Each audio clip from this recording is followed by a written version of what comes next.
Que maldoso. Bom, então Perderam vamos a aula de retomar. inglês. Perdeu a aula de inglês, quem assistiu agora, quem está vendo agora perdeu uma aula de inglês, e perdeu algumas coisas que eu não posso falar, porque quem não assistiu, perdeu. Não é, turma? É, professor, obrigado. Obrigado. Bom, então a gente vai trabalhar ainda na matemática financeira com os indicadores de atividade, a gente já começou a trabalhar com eles, então agora só uma retomada para partir para o próximo grupo. Notem que vocês estão vendo grupos de indicadores.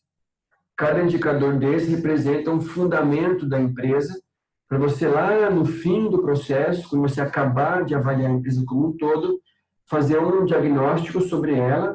É uma boa empresa, não é tão boa assim, é ruim, mas pode melhorar, é ruim, mas não é dela, é do ambiente que ela está inserida, é uma crise mais ampla, para que você então decida no fim das contas se você vale a pena investir nessa empresa ou se não vale a pena investir nessa empresa, tá? E você já viu o grupo da liquidez, se eu consigo pagar as minhas contas ou não, e a resposta é simples, sim, consegue, não, não consegue. Indicadores de endividamento, que vocês avaliaram o tamanho da obrigação que a empresa tem, da sua dívida, e também o prazo, se é mais a longo prazo ou se é mais a curto prazo. E agora estamos no terceiro grupo, que é o grupo da atividade, que discute essencialmente uma indicação de prazos ou vezes. Então, quando o índice é um dos 3Ps, que são prazos médios, esses prazos médios são dados em dias. Então, prazo que a empresa leva, em média, para receber a venda que ela faz. Então, ela pode vender à vista, mas entre a pessoa paga com cartão de crédito, um atrasa um dia, um atrasa o outro, no fim das contas eu recebo, na média, em X dias. É bom receber com menos prazo, porque quanto menos tempo você recebe, reduz o risco de você não receber, e se receber antes, você pode, de certa forma, trabalhar com esse dinheiro melhor. Não é uma regra, ou é um padrão geral, mas que existem algumas exceções, a gente vai discutir agora um pouco das exceções. O PMR é o tempo que a empresa recebe a venda que ela faz, tá? Retomando, o PME é o tempo que o estoque fica nela, o R que recebe, e o P o tempo que ela paga as compras que ela faz. Então, esses P são dias médios. E os dois ciclos que a gente vai ver agora é o ciclo operacional e o ciclo de conversão de caixa. Os ciclos também são medidos em dias. Então, no operacional, quanto tempo a empresa leva para cumprir ou para fazer as principais operações que ela tem. Comprar, pagar, produzir, vender e receber. E o nosso caso aqui é tentar entender como que eu posso reduzir a dependência da empresa por capital de terceiros, especialmente capital bancário, que é caro. Lembram que os juros cobrados pelo banco é um regime composto. E quando você compara o crescimento de um investimento e o crescimento de um financiamento de banco, você vai notar que o financiamento cresce muito mais rápido do que o investimento. Então, a sua dívida, porque a taxa é mais alta, cresce muito mais rápido do que o investimento que você faz em banco. Então, o trabalho nosso aqui é um trabalho de gestão. Lembre que a matemática financeira é uma ferramenta. Então, entendendo a ferramenta como alguma coisa útil para tomar decisão, a gente vai discutir a ferramenta, mas o foco agora começa a ser decisão. Tá? Para que você consiga avaliar se o desempenho operacional da empresa é adequado para o seu porte, para o seu ramo, para a situação atual, ou se está inadequado. Está ruim, como é que você pode traçar um plano de ação para você resolver esse problema? Então, o nosso foco é nessa perspectiva de vocês. Bom, aqui é o tempo de pagamento de uma compra. De modo geral, vocês viram que se não tiver muita repercussão em termos de juros, não ficar muito mais caro você pagar depois, compensa pagar depois. Porque eu tenho tempo de, sendo uma fábrica, ou um varejo, ou alguém que presta serviço, eu tenho tempo de vender meu produto com calma, e de repente conceder um prazo para o cliente comprar mais, e depois me preocupar em pagar para o meu fornecedor. Então, esse PMP é a compra a prazo que a empresa faz. Então, digamos que eu faço móveis. Então, eu vou comprar a madeira que eu uso para fabricar os móveis do meu fornecedor e eu posso pedir para o fornecedor um pouco mais de prazo, para que eu tenha tempo de, com esse prazo do fornecedor, conseguir produzir os meus móveis, conseguir vender para o cliente e receber. Depois eu pago para o fornecedor. Nem sempre isso acontece, nem sempre dá para fazer essa ideia ou nessa perspectiva, mas isso vai entrar o trabalho de gestão, tá ok? Notem que a fórmula é uma fórmula que você tira do balanço patrimonial da empresa, fornecedores está lá no passivo, só essa informação aqui, montante de compras, que você não tem no balanço em si, não está no passivo, uma informação que está no relatório que a empresa tem. Então, assim, se a empresa é minha, eu consigo saber quanto eu comprei em um período. Em um mês, em 2 meses, em um semestre ou em um ano. Eu consigo saber exatamente essa informação. E esse 360 aqui ele é da fórmula, ok? Da fórmula se o seu balanço for anual. Se for um balanço semestral, isso aqui viraria 180. Se fosse um balanço mensal, isso aqui seria 30.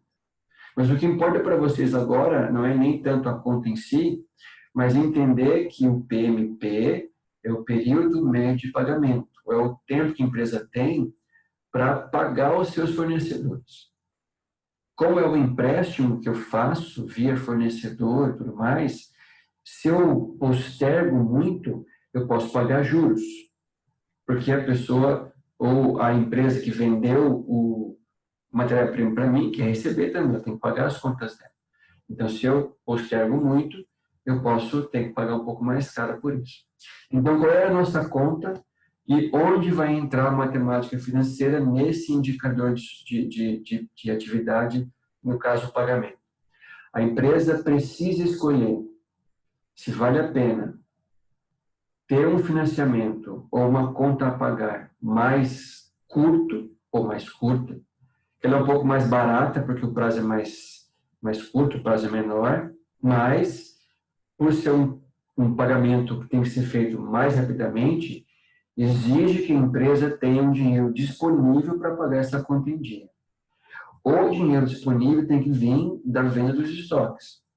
Então, notem que uma decisão errada em algum ponto, ele tem um efeito em cadeia para outras ações.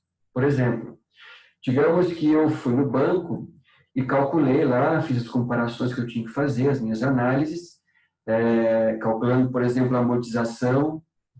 Lembram? Tabela Price, tabela SAC. Mas eu escolhi uma amortização com um prazo bem curtinho. Então, eu tenho que pagar essa conta logo. Porque eu vi que pagar com um tempo mais curto, eu pago menos juros. E eu soube disso calculando a minha amortização. Mas pagar uma conta mais rápida, para pagar menos, tem também algumas implicações. Que implicações são essas? Eu tenho que ter dinheiro para pagar essa conta em dia. Tenho que ter grana, tenho que ter caixa, que é caixa ou bancos. E se eu não tenho que fazer o quê? Eu tenho que fazer uma outra conta. Que outra conta é essa? É uma conta de quanto eu posso dar de desconto para um produto para não perder dinheiro, para não vender no prejuízo. Eu só vou adiantar uma ideia para que vocês entendam que a nossa decisão está interligada. Mas vocês vão ver isso mais para frente, quando trabalho com custos. Mas pense uma coisa, todo produto que eu comercializo, toda empresa, ela tem que atingir um certo ponto de equilíbrio, que é o que ela vai faturar para empatar com os custos. Acima desse ponto de equilíbrio, ela começa a ter lucro e abaixo prejuízo. Mas quando eu dou um desconto, eu ganho menos. E se eu ganho menos, sobra menos. Então a pergunta é a seguinte, aí é um cálculo também financeiro. qual é a porcentagem que eu posso dar de desconto para o meu cliente para que ele consiga comprar mais e eu não perca dinheiro. Aí é um detalhe que a gente vai... Lembra, a gente está incluindo conhecimentos diferentes para uma decisão que é mais ampla. Quer ver um outro exemplo? Depois eu volto de novo aqui para a atividade, mas só para entender a dimensão um pouco da decisão. Existe um princípio econômico que fala que um produto pode ter uma demanda elástica ou inelástica. O que é uma demanda inelástica? Uma demanda inelástica é quando o produto ou a demanda não responde a preço. Então, assim, se eu aumento muito o preço ou diminui, a demanda é mais ou menos constante. Então, assim, pensei comigo, se o meu produto é inelástico, ou tem uma demanda inelástica, se eu dar desconto ou não, a demanda é a mesma, ou tem pouquíssima alteração. Então, não compensa dar desconto. Eu vou abrir mão de um dinheiro que eu poderia fazer outras coisas com ele. Então, notem que a gente vai ter que calcular os juros, se compensa pagar mais cedo, de repente com algum desconto, ou se compensa pagar mais caro, juros, para ter um prazo um pouco mais amplo. Ok? Então, nota que a decisão que a gente vai tomar é bem mais ampla. Aqui é um outro P, a gente viu, mas eu vou resgatar e discutir um pouco mais profundamente, é o período que eu recebo as vendas que eu faço. Primeiro eu pago, aqui eu recebo. Na perspectiva de inadimplência, compensa receber mais cedo, compensa receber à vista, porque eu já vendo, já recebo dinheiro e não vou ter que me preocupar se o cliente vai pagar ou não vai pagar. Mas para receber à vista, eu tenho que, de repente, dar algum desconto. E o desconto em si é ruim. Eu entendo que o desconto é o mal necessário. Eu dou desconto para incentivar as pessoas a comprarem. Ou não ia comprar, mas como tem desconto, eu vou lá e compro. Então, é um componente um pouco psicológico no desconto. Mas, na prática, se eu dou desconto, eu vou ganhar menos. E aqui tem um detalhe importante. Posso afirmar para vocês que nem sempre é bom receber antes. Eu posso receber com um prazo mais longo e cobrar juros. Nesse caso, o PMR e o PMP são quase iguais, depende da ótica que você olha. Porque, antes a gente estava discutindo o PMP, que é o tempo que a minha empresa paga as contas, ou as compras que ela faz. Mas se eu olho a ótica do fornecedor, o meu PMP, para mim, para ele é PMR. Ele vai me vender um produto e vai receber num prazo combinado. Então, tem tudo uma interligação bem interessante. E eu tenho que fazer de novo uma conta para o PMR. Compensa você dar desconto à vista, para você vender rápido, e ter condição de pagar seu empréstimo logo, porque você fez com um prazo mais curto, que era mais barato, ou compensa você vender com um prazo mais longo, mas cobrar mais por isso, cobrar uma taxa mais alta. Mas também tem que calcular, aí uma outra informação que vem da própria operação que a empresa tem, que é assim, quanto mais prazo eu dou, por mais que eu cobre juros, também tem que calcular uma porcentagem de inadimplência que eu vou ter, que são os incobráveis. Então, aquela pessoa que vai, de repente, no impulso, no desconto, comprar, mas ele não vai conseguir pagar em dia porque não tem dinheiro. Então, ele vai atrasar a compra. Né? Então, eu vou discutir isso aí. E aí, vou pensar no outro problema. Eu não vou conseguir vender à vista, porque o meu cliente não vai comprar com desconto, não tem dinheiro. Não tenho dinheiro, mas a minha conta está vencendo. Ou você não paga a conta ou arruma dinheiro. Para arrumar dinheiro, tem que ir no banco. Ou você empresta dinheiro, ou tem outra modalidade que é o desconto de duplicatas. Então, digamos que eu tinha uma venda a prazo que eu fiz o mês passado, mas não recebi ainda. O que eu posso fazer? Pego aquela duplicata, aquela conta que eu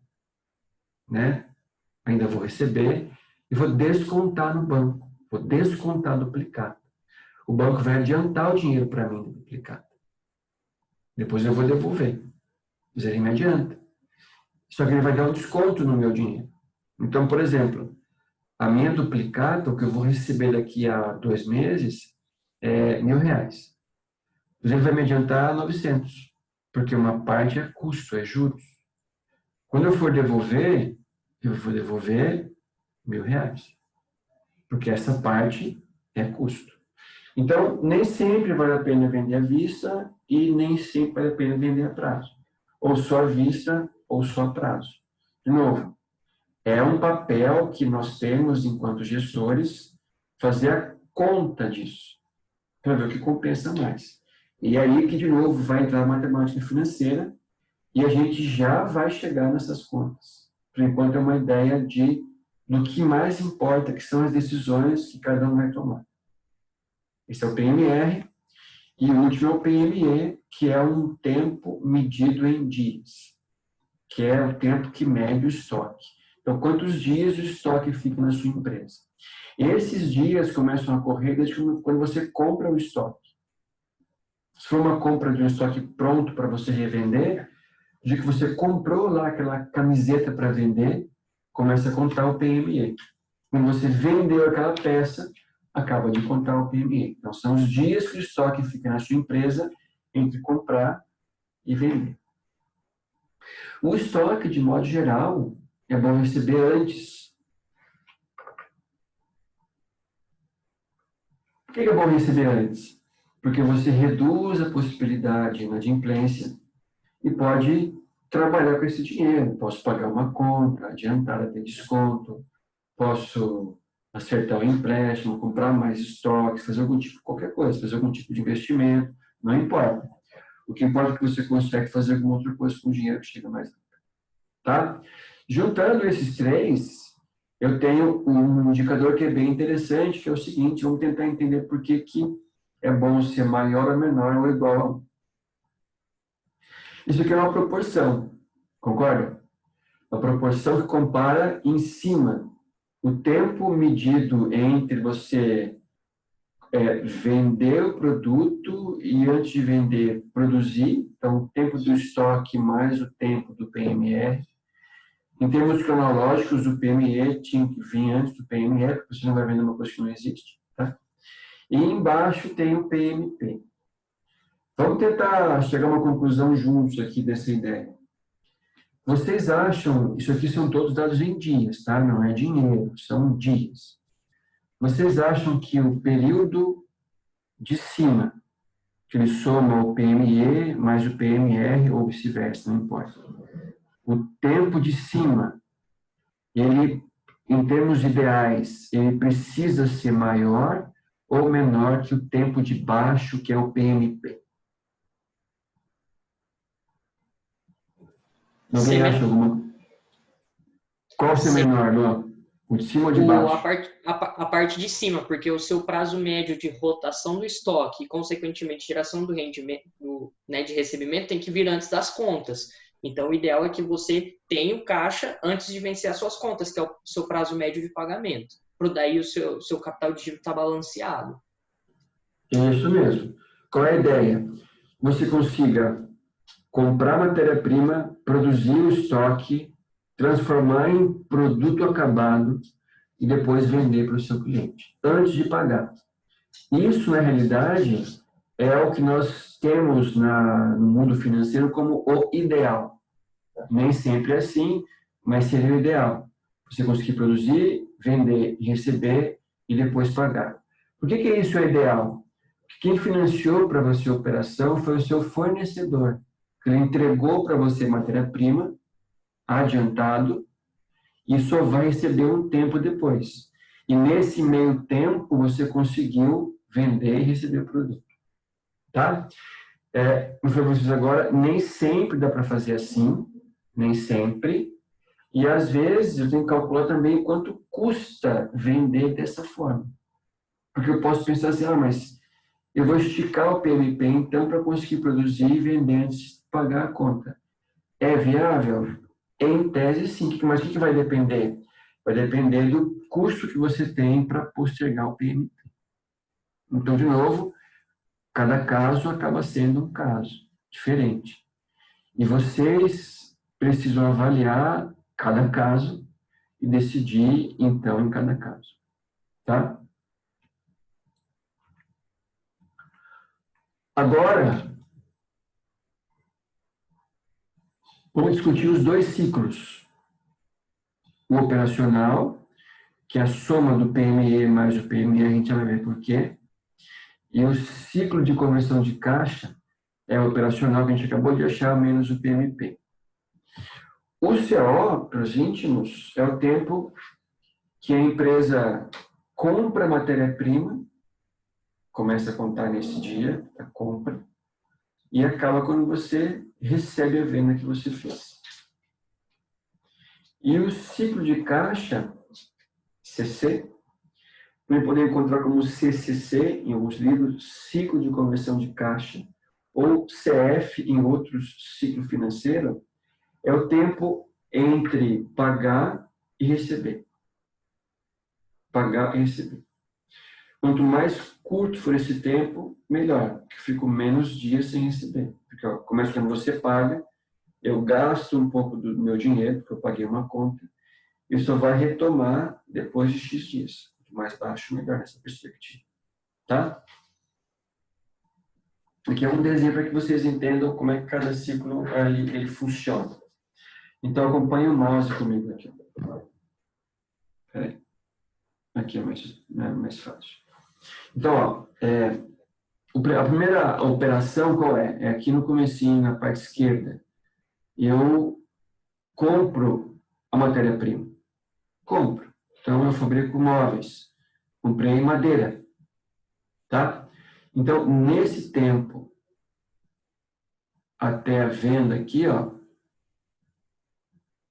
é o meu tempo do estoque. Porque eu compro o estoque, começa a contar, quando você vende, ele não conta mais o seu estoque. Vou ter que dar baixa nisso. Mas esse é o PME. Então, entre comprar e vender o estoque. Aqui, ó, é a cobrança. Nesse caso aqui, o material que eu peguei a figura, que é um livro de finanças, ele trata cobrança igual a recebimento. Então, aqui, para nós, é o PMR, que é o recebimento. Como é que onde ele começa a contar? Quando você vende. Porque eu não recebo o que eu não vendi. Então, eu tenho que vender para começar a receber por essa venda, a prazo ou parcelado. Tá?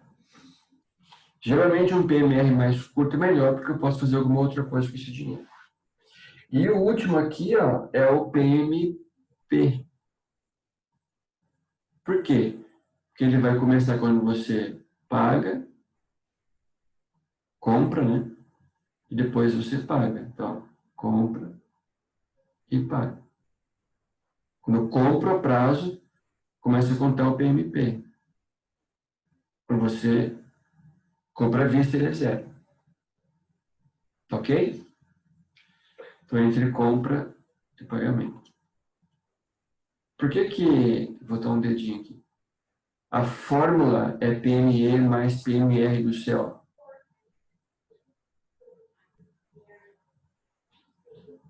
Porque aqui, ó. Onde eu estava? Ah, estou aqui. Porque eu acompanho comigo, ó. PME. O CO é toda essa linha aqui do meio, ó. Isso aqui é o CO, tá? Eu estou passando o mouse aqui. Como é que eu acho para achar, o que eu faço para achar o comprimento dessa linha, que no nosso caso é medida em dias? Bom, eu quero achar toda a linha, mas eu sei que esse pedaço aqui e esse, que são conhecidos, se eu somar os dois, eu entendo e acho tudo que eu quero. Então, como é que eu vou achar a fórmula do CO? PME mais o PMR. Tá? E como é que eu vou achar, voltando lá, ó, o ciclo de caixa? É o CO menos o PMP. Então, é todo o dinheiro que eu ganhei, que é tudo isso aqui, ó, em dias, né? Não tem vendo dinheiro, menos o tempo de pagamento. Então, o tempo que eu paguei não recebi ainda. E esse tempo aqui, ó, entre pagar e receber, é o PMP. É bom que ele seja curto ou longo. PMP, de modo geral, longo, porque eu tenho um tempo maior para pagar. Se for levar em conta a relação de juros, quanto mais eu alongo o PMP, mais eu posso pagar de juros, tá? Mas como isso aqui é fornecedor, ele também depende de você para vender os produtos, você consegue barganhar melhor que um banco. Barganhar no sentido de pegar um prazo a mais, tentar uma taxa mais baixa, coisas do gênero. Tá? A pergunta aqui que eu faço para vocês é a seguinte. Onde que está a pergunta? Está aqui. Todo mundo entende o termo otimizar é melhorar, tá? Está perguntando como é que eu otimizo o ciclo operacional e o de caixa.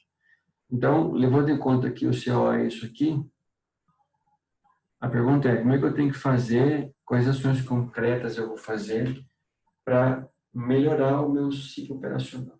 No nosso caso, o ciclo operacional, como é um tempo em dias, ele quanto menor, melhor.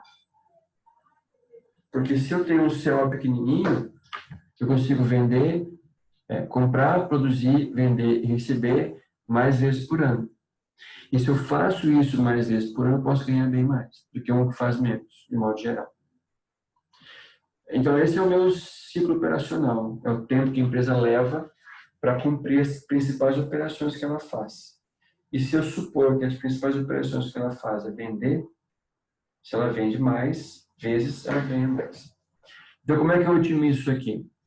Reduzindo os P's, PMR e o PME, é tentar vender com desconto para pagar à vista, ou vender com desconto para pagar um pouco bagunçado, mas também com prazo.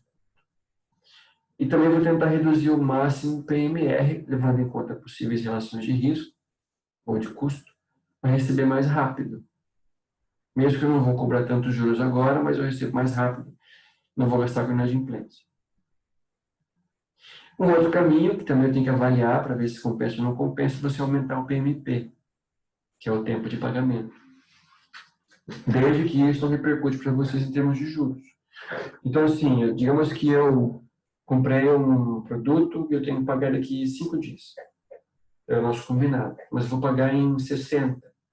Para não pagar juros, porque ele se comprometeu com um horário e houve um atraso, uma mudança sem uma prévia comunicação. Ok? Então, CO e CCC, PMP, PMR e PMI. Vou dar aqui a parte. Aqui é um exemplo, um fluxo de caixa, né? Compra matéria-prima, faz estoque, vende a mercadoria, e aí você cíclico, né? Faz um ciclo.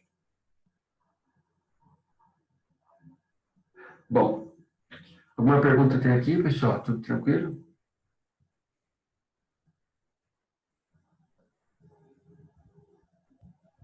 Se tiver, vamos passar para frente.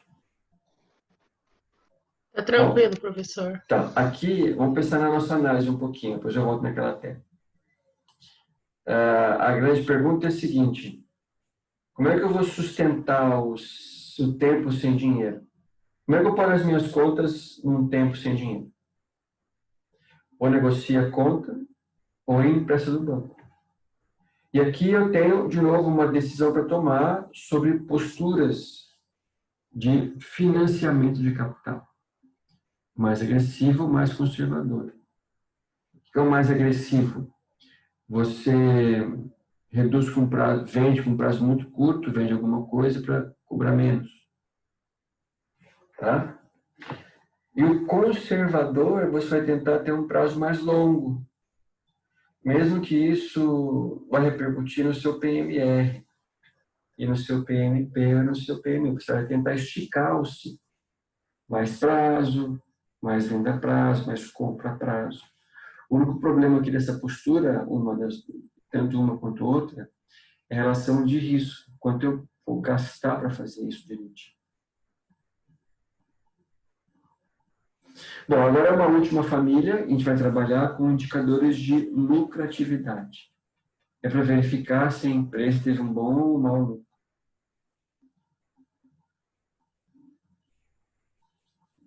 Tá?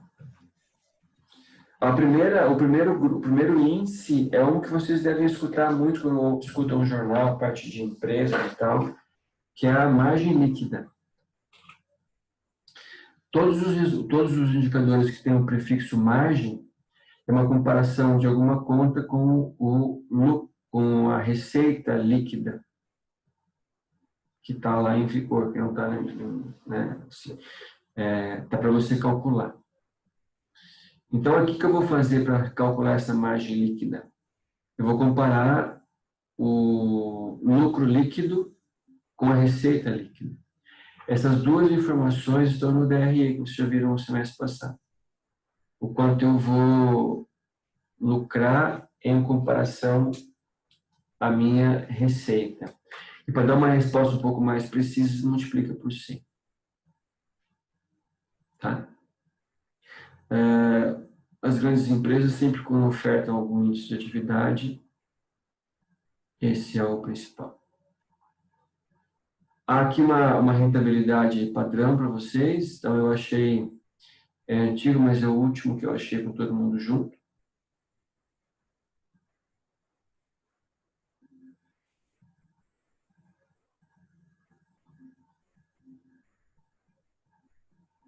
Aqui, tem para vocês verem, é celulose. Esse grupo japonês aqui, lá em 2010, ele tinha uma margem de 21%. Entenda a margem assim, ó, todo o dinheiro que você vende, quanto sobra de lucro, em porcentagem. Então, você vai dividir um pelo outro.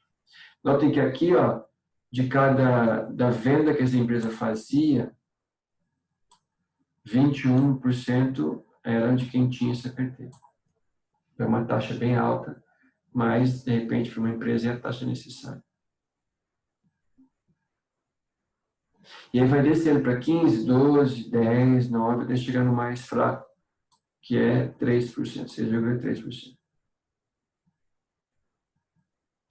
Outro índice é um tal de rentabilidade do ativo total. Tá?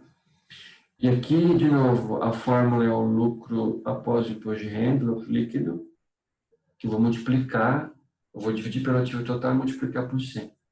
Então, assim, de todo o dinheiro que a empresa disponível, todo ele, eu vou pegar uma fração para calcular e vou colocar na fórmula. Tá? Para substituir lucro prejuízo.